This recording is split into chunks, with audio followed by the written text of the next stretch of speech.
Welcome to Vigyan Setu Foundation, an effort to bridge science and society. The following presentation has been made by Vigyan Setu Foundation as a part of its commitment towards raising awareness among the society. During the week from 24th until 30th of April, Vigyan Setu Foundation joined hands with the international fraternity in celebrating World Immunization Week. Immunization Agenda 2030 sets an ambitious, overarching global vision and strategy for vaccines and immunization for the decade 2021 to 2030. It draws on lessons from the past decade and acknowledges continuing and new challenges posed by infectious diseases, example Ebola, COVID-19, and the likes. Through collective endeavor, countries and partners are trying to achieve the vision for the decade, a world where everyone, everywhere, at every age, fully benefits from vaccines for good health and well-being. Every country is fighting against this prevailing pandemic with their might. Different vaccines are being used in different countries. In this fourth and final part of the presentation series, we will discuss vaccination for COVID-19 with specific focus on India. I now encourage you to subscribe to our channel if you haven't done so yet. Here in India, from tomorrow, that is 1st of May 2021, yet another phase of vaccination drive would commence, wherein everyone above the age of 18 years would become eligible to be the part of this campaign.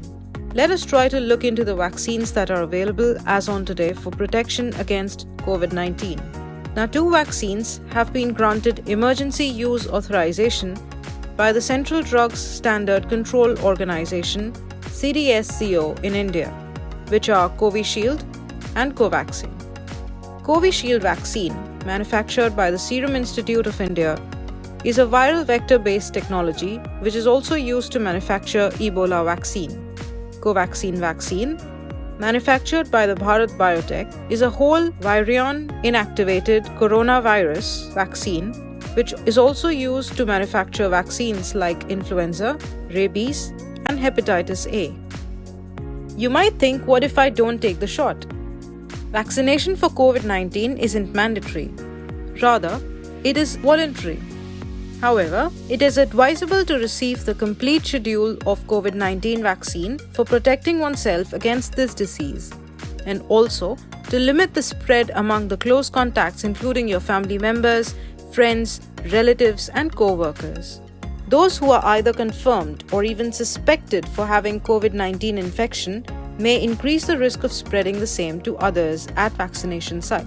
Hence, the infected individuals are advised that they should defer vaccination for 14 days after symptoms resolution.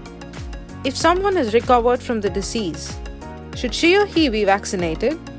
The answer to this question is yes. It is advisable to receive complete schedule of COVID-19 vaccine irrespective of past history of infection with COVID-19. This will help in developing a strong immune response against the disease. Development of immunity or duration of protection after COVID-19 exposure is not yet established. Therefore, it is recommended to receive vaccine even after COVID-19 infection. However, wait for 4 to 8 weeks after recovery from the COVID symptoms before getting the vaccine or follow the doctor's advice. Contraindication for this vaccine means vaccination is not advised for these people. First, persons with history of anaphylactic or allergic reaction to a previous dose of COVID-19 vaccine, immediate or delayed onset anaphylaxis, or allergic reactions to vaccines or injectable therapies, pharmaceutical products, food items, etc. Second, pregnancy and lactation. Pregnant and lactating women have not been a part of any COVID-19 vaccine clinical trial so far. Therefore, women who are pregnant or not sure of their pregnancy and lactating women should not receive COVID-19 vaccine at this time. And third, provisional or temporary contraindications. In these conditions, COVID-19 vaccination is to be deferred for 4 to 8 weeks after recovery. For persons having active symptoms of SARS-CoV-2 infection, SARS-CoV-2 patients who have been given anti-SARS-CoV-2 monoclonal antibodies or convalescent plasma, acutely unwell and hospitalized with or without an intensive care, patients due to any illness. Some common side effects that can be experienced after getting the COVID-19 vaccine include pain or swelling at the injection site, mild headaches, mild fever, irritability. These are of transient nature and disappear within a day or two. If not, consult the doctor. So, what are the precautions after taking the vaccination?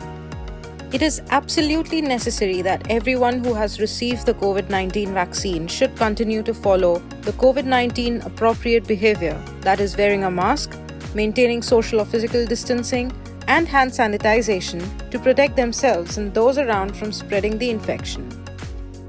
Theme for World Immunization Week 2021 has been Vaccines Bring Us Closer. Indeed, for over 2 centuries, vaccines have protected us against diseases that threaten lives and prohibit our development.